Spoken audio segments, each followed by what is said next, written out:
All right, guys, we're in Poto, Oklahoma. We're at China Taste Super Buffet.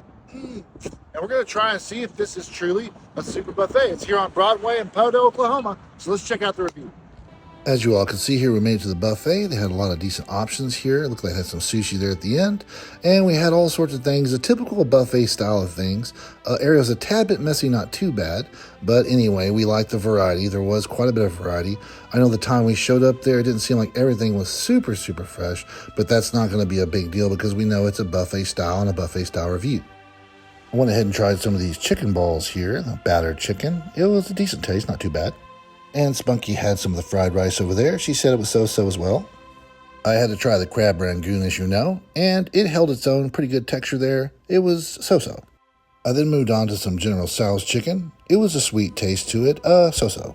I then moved on to some of my favorite teriyaki chicken, and it was a bit rough, so another eh. I then moved on to everybody's favorite egg rolls. They were good taste, but the texture was not crispy, so was another eh.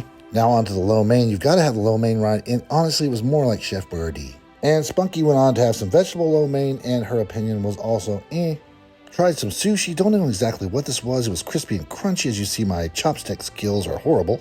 It had some type of imitation crab in there. It was kind of, so-so. I put it with wasabi there, and it was decent.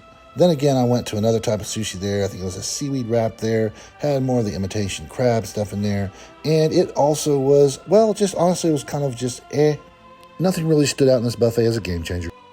All right, guys, you saw the commentary for the food and everything. I think all in all, the total experience, I'm going to give a certain score for a reason. I've never done this before, but the customer service, actually, I'm going to have to fork. Get a muffler at Exhausted Muffler in Van Buren, guys. Get you a muffler over there, Exhausted Muffler. While you're at it, go to Morris Trophies here in a spiral area. All you Poto folks here, get you a good printing stuff there. Trophies, all you need.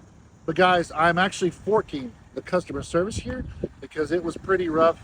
I was getting actually a fork of all things from the buffet. They had plenty of them there. And she was basically kind of, no, don't get a fork from here. We got forks on the table. Kind of in a little aggressive way. And that's fine. We just add that into the whole score. So that's why the score totally gets dropped to a 7 because customer service got forked. First time ever, never forked customer service before. But score of 7. We love it here in the city, and they got a 7, and their customer service got forked.